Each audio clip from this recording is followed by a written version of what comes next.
Well, hello, good afternoon, everybody. Welcome back. Jiu-Jitsu 2000 here today. I'm back. I hope you're doing fantastic out there. In this video today, I am going to take a look at the UFC number 289. I've been asked once again to do a video giving my picks.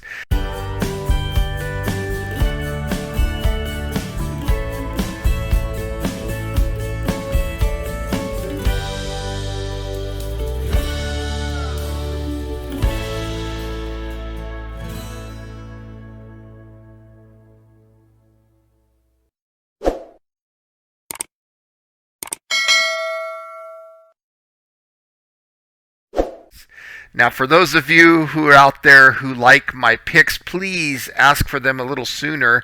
It is Friday. It's 5 o'clock right now, and I'm barely doing this. So if I could have a little more time in the future, that would be fantastic. I know some people don't care about the fight picks and all that, but there's others out there that love them.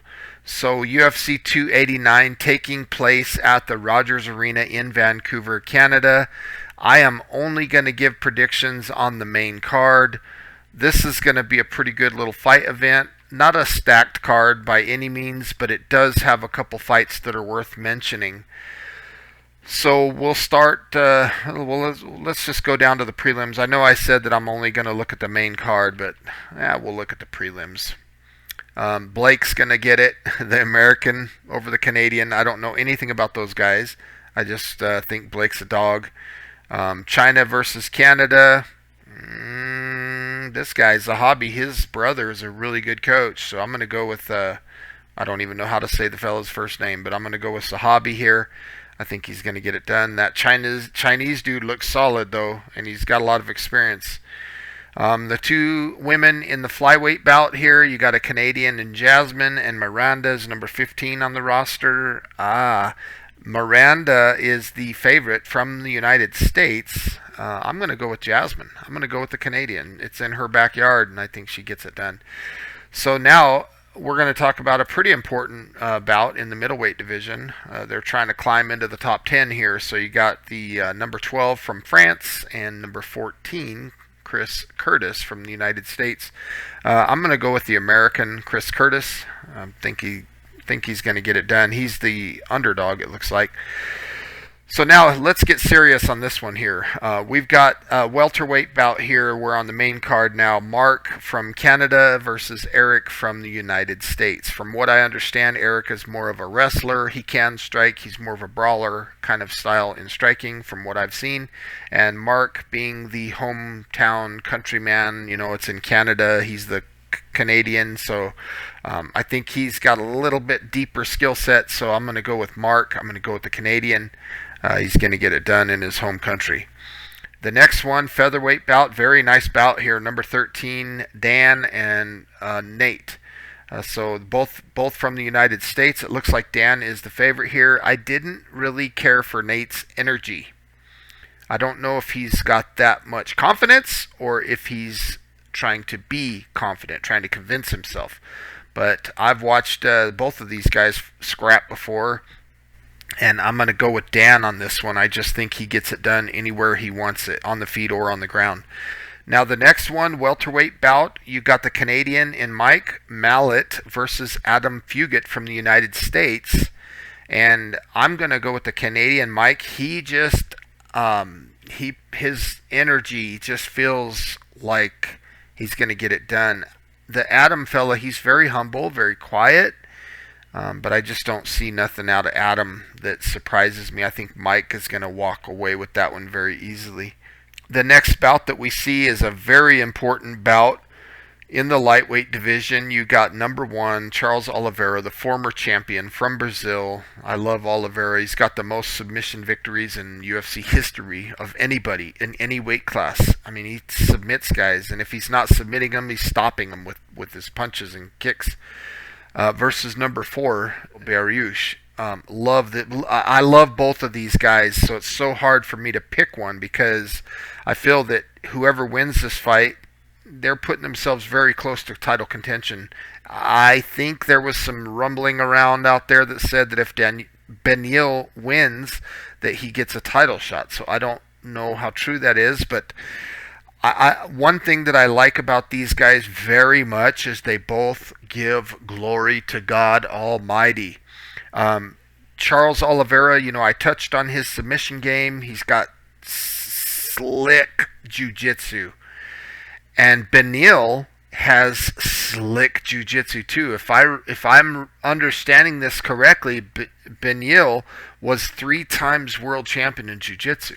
So Charles Oliveira having such a high submission victory rate in his past, I think was because he was dealing with people that didn't have as much jiu-jitsu as him. That's not going to be the case with Benil. Benil's not going to be afraid to take this fight to the ground. He's not going to be afraid to get in Charles Oliveira's guard.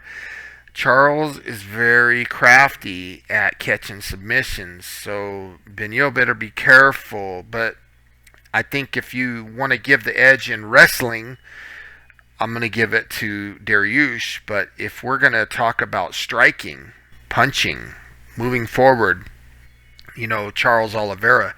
There's also another very interesting aspect in this fight. They are both from Shoot Box Academy. So different, I can't remember the names of the coaches, but they're both very prominent Shoot Box. Diego Lima and I can't remember the other fellow's name, but both of them basically from the same organization, even though they're training in different facilities. So it's a win-win for Shootbox, whoever wins this matchup. But if I have to pick one, you got Benil is the favorite. A lot of people think that he's going to get in there and get it done. He's even said in the pre-fight press conference that he said, I've got better jiu-jitsu than people think, and I'm not afraid to go into Oliveira's world, and I think my jiu-jitsu's better, and I might even submit him there. And some people are agreeing with that because they saw what happened to Charles Oliveira when he faced Islam Makhachev. Makhachev was another grappler, a high-level wrestler, and we saw what happened there. Charles got submitted. I do not think that Benil is going to submit him. If he does, that would really surprise me. I'm a little bummed about this matchup because it's only 3 rounds. I would love to see this matchup go for 5 rounds, but to be completely honest with you, I don't think it's even going to need 3 rounds. I think somebody gets finished in this fight, and I think Charles Oliveira gets his hand raised. I think he's going to walk away putting himself in title contention.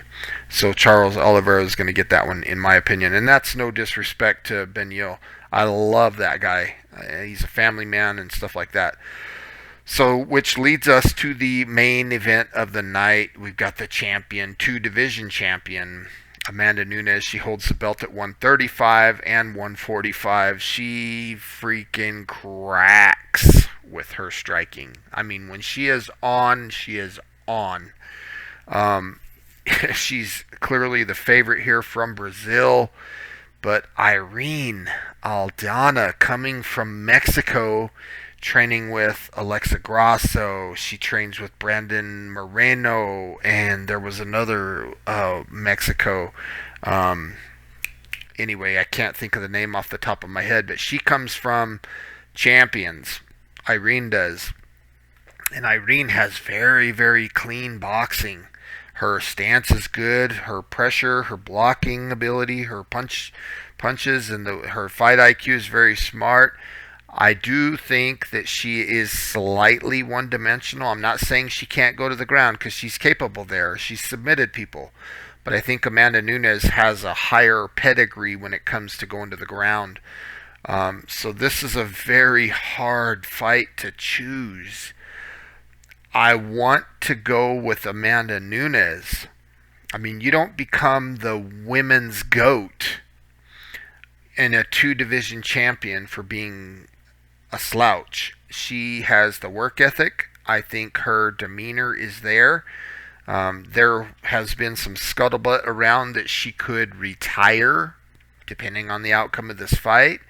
She also gave a lot of credit to Irene, saying that Irene was tougher than Juliana Pena.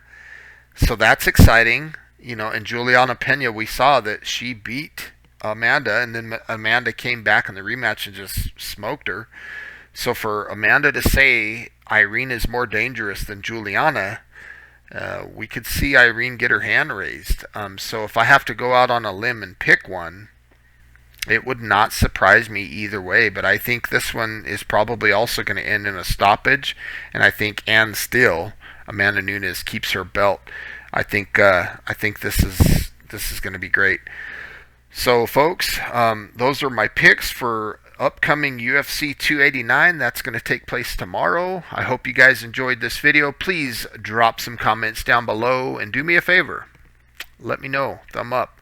I also want to see what your picks are. So if you're agreeing with me, let me know. And if you got some different thoughts or something like that, I'd love to read them. I read all the comments, and I love seeing what you guys have to say.